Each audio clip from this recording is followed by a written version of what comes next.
რა იგეგმებოდა და რატომ არ განვითარდა მოვლენები ისე როგორც ამას 4 ოქტომბერს პრეზიდენტის სასახლეში შეჭრის უშედეგო მცდელობის ავტორები გეგმავდნენ. თუ უკვე ცნობილია პასუხი კითხვაზე რა იგულისხმებოდა მშვიდობიან დამხობაში, ამ დრომდე უცნობია ვინ იღებს პასუხისმგებლობას განვითარებულ ძალადობრივ პროცესებზე. პოლიტიკური აქტორები, რომლებიც მსოფლიო ბანის გეგმებს იზიარებდნენ და თავისუფლების მოედანზე ტაშსაც აქტიურად უკრავდნენ, დღეს პაატაბურჯულაძეს აკრიტიკებენ და დამხობის სტრატეგიას იწუნებენ. მათ შორის არიან ისინიც, ვინც სანამ პროცესები მათთვის მიუღებელ შედეგამდე მივიდოდა და ანონსებულ გეგმაში პრობლემას ვერ ხედავდა. რატომ დაიწყო კრიტიკა ახლა? ეს კითხვა პატიმრობაში მყოფ ოპოზიციონერ ლიდერებსაც აქვთ. ვიდრე ოპოზიციის ნაწილი ვერ შემდგარი რევოლუციის მიზეზებს არკვევს და დამნაშავეებს ეძებს, ხელისუფლება დარწმუნებულია, რომ ოპონენტების გეგმა ძალადობრივი დამხობა და სისხლისღვრა იყო. მომავალში მსგავსი მოვლენების პრევენციისთვის მმართველი გუნდი მკაცრი ზომების მიღებას აანონსებს. არავითარი თანაგრძნობა აღარ იქნება. რეაგირება იქნება კანონის შესაბამისი.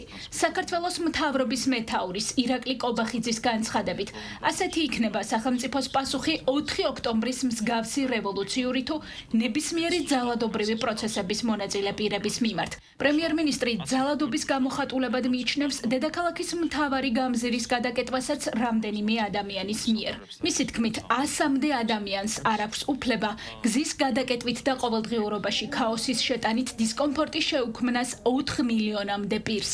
დღეს იგივე თქვეს მისმა თანაგუნდელებმა საპარლამენტო უმრავლესობიდან და საზოგადოებას შეახსენეს, რომ სამანქანო გზის გადაკეთვა ნებადართულია მხოლოდ მაშინ, როდესაც ტროტუარზე მათი დატევა ვეღარ ხერხდება.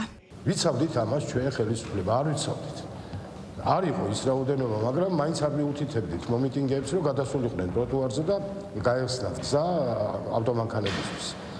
ახლა ლაპარაკი იმაზე კი არ არის, რომ რეპრესიები იქნება. ახლა ლაპარაკია იმაზე, რომ კანონს აღვასრულებთ. თუ არ შეგროვდება იმ რაოდენობის ადამიანები, რომლებიც შეძლებენ ქუჩის გადაკეთვას, არ მიეცემათ საშუალება. და ეს კანონი ჩვენი დაწერილი ხო არ არის, ჩვენი ხელისუფლების გამოგონილი ხო არ არის, ეს დიდი ხანია მაქვს საქართველოში. რამდენიმე ათეული, შეიძლება 100-მდე ადამიანიც კი არ არის, იკრიბება, კეტავს რუსთაველს, ამით რაღაცა კონკრეტულ დღის წესრიგს ქმნის. ფიქრობ, რომ ერთხელ სამუდამოდ ამ ქვეყანაში წესრიგი უნდა დამყარდეს. დამხობა რომ მშვიდობიანი არ ყოფილა, როგორც ამას მისი ორგანიზატორები აანონსებდნენ, მეტყველებს ფაქტები. ცეცხლის ალში გახვეული ორბელიანის მოედანი, სადაც დაზიანდა არა მხოლოდ ქალაქის, არამედ კერძო საკუთრებაც. პრეზიდენტის სასახლეზე შტურმი, დაშავებული პოლიციელები და სუსის მიერ ტყეში ნაპოვნი იარაღების სამარხი. ამ ფაქტებზე დაყრდნობით ხელისუფლებაში ამბობენ, რომ გეგმის კულმინაცია სისხლისღვრას ითვალისწინებდა. რას ითვალისწინებდა რეალური გეგმა და რატომ ვერ გამოვიდა სხვანაირად როგორც ეს? დაკავებამდე რამდენიმე წუთით ადრე ორგანიზატორებმა თქვეს, მათი კოლეგებიდან დღეს ამაზე აღარავინ საუბრობს. დამხობას ემიჯნებოდა გიორგი გახარიას გუნდი. ლელოკი რევოლუციის შეკრებაზე მისვლას აპირებდა, მაგრამ საბოლოოდ განზე გადგა და დღეს მომხდარს გმობს. გვარამია მელია გირჩიდრუას ერთობიდან არა ერთიანად, თუმცა შეკრებას ინდივიდუალურად ლიდერების ნაწილი თანაუგრძნობდა. ვერ შემდგარ რევოლუციას დღეს საპატიმროდან სოციალური ქსელის საშუალებით გამოიხმაურდნენ ნიკა მელია და ნიკა გვარამია. რევოლუციის ლოგიკა ცინიკურია, ოლიმპიური სისტემასავითაა, წააგე წადი ციხეში. თუ გაიმარჯვებ, გამარჯვებულებს არ ასამართლებენ. არ მგონია ეს ვინმეს არ სცოდნოდა. ამიტომაცაა უმძიმესი ტვირთი. მისი საკუთარ მხრებზე წამოკიდება და სწორედ ამ თავგანწირვისთვის იმსახურებენ რევოლუციური კომიტეტის წევრები პატივისცემას, თანაგრძნობას და მხარდაჭერას. ცხადია, მაგრამ საზოგადოება ნამდვილად იმსახურებს მათგან სიმართლეს.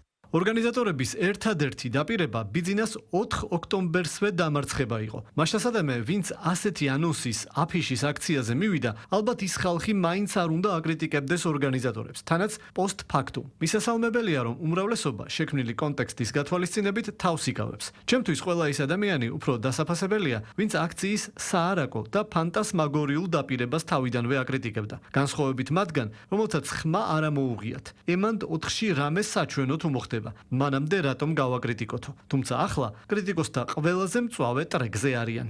პრეზიდენტის სასახლეზე შტურმის შემდეგ ცხადი გახდა, რომ განზე გადგნენ რევოლუციის მთავარი მხარდამჭერი პარტიის ნაციონალური მოძრაობის წარმომადგენლებიც. პარტიის თავმჯდომარის თინა ბოგუჩავას განცხადების მიხედვით, მოსალოდნელია, რომ ისინი ქართული ოცნების გაფრთხილების მიუხედავად, ქუჩას არასაკმარისი რაოდენობის შემთხვევაში მაინც გადაკეტავენ. მალე ირაკლი კობახიძე და ტრუსკავეცა მდინარაძე გამოვლენ ინიციატივით, რომ ამ ქვეყანაში ვინცაც განსხვავებული მოსაზრება აქვს და არ არის ივანიშვილის და პუტინის მონა, აეკრძალოს სუნთქვა.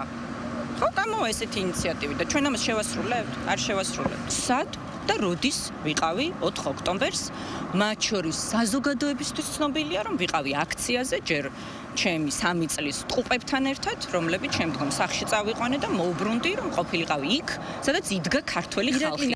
ვერ შემდგარი რევოლუციის ირგვლივ გაკეთებული განცხადებების თუ მდუმარე ოპოზიციონერების პირობებში კიდევ უფრო მეტი ბუნდოვანება.